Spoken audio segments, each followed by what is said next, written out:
Hello అండి. నా పేరు డాక్టర్ స్ఫూర్తి. Fertility consultant, 39 hospital, Kukatpally branch. So, ఈరోజు ఇవాల్యుయేషన్ ఆఫ్ మేల్ ఇన్‌ఫర్టిలిటీ అనే టాపిక్ గురించి డిస్కస్ చేద్దామండి. అంటే మేల్ ఇన్‌ఫర్టిలిటీకి ఎటువంటి టెస్ట్‌లుంటాయి డయాగ్నోస్ చేయడానికి అండ్ ఎవరెవరికి చేస్తాము అనే దాని గురించి మాట్లాడదాం. సో, నార్మల్‌గా మేల్స్ అంటే ఫీమేల్, మేల్ రేషియో చూసినప్పుడు males are equally responsible for infertility అని. అంటే 50% కాజెస్ ఫీమేల్‌లో ఉంటుంది, 50% మేల్‌లో ఉంటాయి. సో, ఈ మేల్ ఇన్‌ఫర్టిలిటీని ఎలా డయాగ్నోస్ చేయాలి అంటే, ఫస్ట్ ఒక డీటెయిల్ హిస్టరీ అండి. హిస్టరీలోనే మనకి చాలా ఇష్యూస్ అనేవి బయటపడతాయి. అంటే పేషెంట్ ఆక్యుపేషన్ ఏంటి, పేషెంట్ వాళ్ళ డే టు డే యాక్టివిటీస్ అంటే లైఫ్ స్టైల్, ఈ ఈ ఈ అంతా హిస్టరీ తీసుకున్నప్పుడు మనకు అందులో ఏమైనా లైఫ్ స్టైల్ ప్రాబ్లమ్స్ ఉన్నాయా, ఇంకేమైనా ఆక్యుపేషన్ రిలేటెడ్ ప్రాబ్లమ్స్ ఉన్నాయా అనేది కూడా తెలిసిపోతుంది. సో, అలానే ఏమైనా జెనెటిక్ ఇష్యూస్ ఉన్నాయా, ఫ్యామిలీలో ఎవరికైనా హిస్టరీ ఉందా అనేది చూసుకోవడం కూడా చాలా ఇంపార్టెంట్. ఏదైనా జెనెటిక్ కాజెస్ రూల్ అవుట్ చేసుకోవడానికి. సో, ఒక detail history and examination, regular detail examination, local examination చేస్తారు. సో, లోకల్ ఎగ్జామినేషన్ చేసినప్పుడు టెస్టిస్ సైజ్ ఎలా ఉంది, వాల్యూమ్ ఎలా ఉంది అనేది చెక్ చేసుకుంటారు. ఇంకా వెరికోసీల్ లాంటి ప్రాబ్లమ్స్ ఏమన్నా ఉన్నాయా అనేది మనం చెక్ చేసుకోవచ్చు. సో, ఇదంతా అయిన తర్వాత నార్మల్‌గా height, weight, general examination, local examination అంతలో మనకి ఇష్యూస్ అన్నీ కొన్ని బయటపడతాయండి. అలాగే దాని తర్వాత ఒక సీమెన్ అనాలిసిస్ అనేది రొటీన్‌గా అందరికి అడ్వైస్ చేస్తాం. సో, సీమెన్ అనాలిసిస్‌లో కౌంట్, మొటిలిటీ, మార్ఫాలజీ అండ్ దాని పీహెచ్ ఎలా ఉంది సీమెన్‌ది అనేవి ఇవన్నీ చెక్ చేసుకొని ఇంకేమైనా ఇన్ఫెక్షన్ ఉందా అనేది రూల్ అవుట్ చేసుకోవాలి. సో, ఈ పారామీటర్స్ అన్నీ నార్మల్‌గా ఉన్నప్పుడు మేల్ జనరల్‌గా ఇంకా వేరే అడ్వాన్స్ టెస్ట్‌లే ఇంకేం అడ్వైస్ చేయనండి. ఒకవేళ ఈ పారామీటర్స్‌లో ఏమైనా తేడా ఉన్నప్పుడు, లేదంటే పేషెంట్ హిస్టరీ చూస్తే కొన్ని ఎక్స్‌ట్రా టెస్ట్ అనేవి కూడా అడ్వైస్ చేస్తాం. సపోజ్ ఎస్పెషల్లీ సీమెన్ అనాలిసిస్ ఇచ్చినప్పుడు కౌంట్ అనేది చాలా తక్కువగా ఉంది, లేదంటే 0 ఉంది అన్నప్పుడు కొన్ని హార్మోనల్ టెస్ట్‌లు కూడా అడ్వైస్ చేస్తాం. అండ్ అలాగే కొన్ని స్కాన్స్ అనేవి కూడా అడ్వైస్ చేస్తాం. సో, ఎస్పెషల్లీ 0 ఉన్నప్పుడు ఎందుకు 0 ఉంది అనేది చూసుకోవడానికి మనకి కొన్ని హార్మోనల్ టెస్ట్ ఉంటాయండి. అంటే మేల్స్‌కి ఏమేమి హార్మోన్స్ ఇంపార్టెంట్ అంటే FSH, LH, estradiol and total testosterone levels and also prolactin levels. So, ఈ హార్మోన్స్‌లో ఏదైనా ప్రాబ్లమ్ ఉంది అన్నప్పుడు మనకి కాజ్ ఫర్ అజోస్పర్మియా అనేది బయటపడుతుంది. అంటే ఇప్పుడు నార్మల్‌గా ఏమవుతుందంటే ఈ ఎఫ్ఎస్హెచ్, ఎల్హెచ్ అనే 2 హార్మోన్స్ బ్రెయిన్‌లోంచి ప్రొడ్యూస్ అవుతాయి. ఆ ప్రొడ్యూస్ అయిన హార్మోన్స్ వెళ్ళి టెస్టిస్ మీద పనిచేసినప్పుడు టెస్టిస్ నుంచి testosterone production and also sperm production అనేది జరుగుతుంది.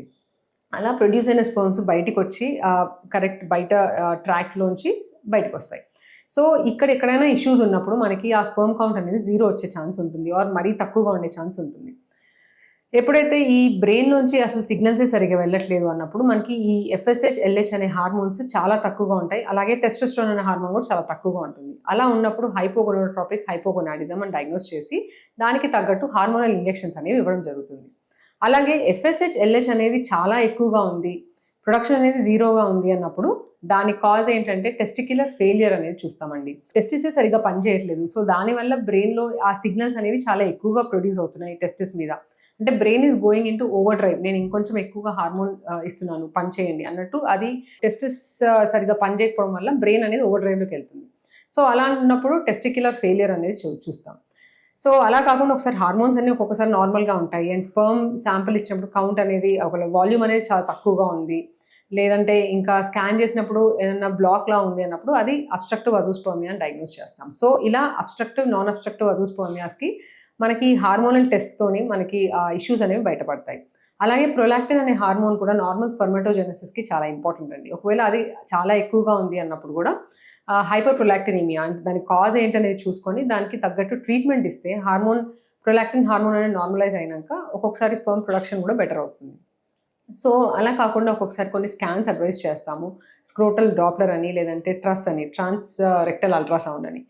సో, ఈ రెండిట్లో కూడా ఒక్కొక్కసారి ఏమైనా వెరికోసిల్ లాంటి ఇష్యూస్ ఉన్నా ఈ స్క్రోటల్ డాప్లర్‌లో బయటపడుతుంది. అలాగే వాస్ డిఫరెన్స్ ఏదన్నా ఎజాక్యులేటెడ్ డక్ట్ అబ్స్ట్రక్షన్ లేదంటే వాస్ డిఫరెంట్ యాబ్సెన్స్ ఉన్నా కూడా అంటే లేకపోయినా సరిగ్గా మనకి ఈ స్కాన్స్‌లో బయటపడతాయండి. సో, దీనివల్ల కూడా మనకి నెక్స్ట్ ట్రీట్మెంట్ ఆప్షన్స్ ఏంటి అనేది డయాగ్నోస్ అంటే పేషెంట్‌కి కౌన్సిల్ చేయడంలో ఇంపార్టెంట్‌గా ఉంటాయి.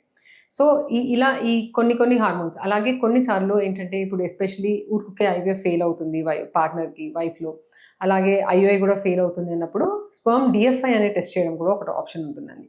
సో, డిఎన్ఏ డ్యామేజ్ అనేది ఎక్కువగా ఉందా, నార్మల్‌గా ఉందా అనేది మనకి ఈ డిఎఫ్ఐ టెస్ట్‌లో తెలుస్తుంది. డిఎన్ఏ డ్యామేజ్ అనేది చాలా ఎక్కువగా ఉంది అంటే స్పెర్మ్ డిఎఫ్ఐ చాలా ఎక్కువగా వచ్చిందన్నప్పుడు స్పర్మ్ సెలెక్షన్ టెక్నిక్స్, కొన్ని అడ్వాన్స్ టెక్నిక్స్ ఉంటాయి, అలాంటి టెక్నిక్స్ అనేవి యూజ్ చేయడము, అండ్ కొన్ని యాంటీ ఆక్సిడెంట్స్ అనేవి మెడిసిన్స్ ప్రిస్క్రైబ్ చేయడం అనేది అడ్వైస్ చేస్తాం.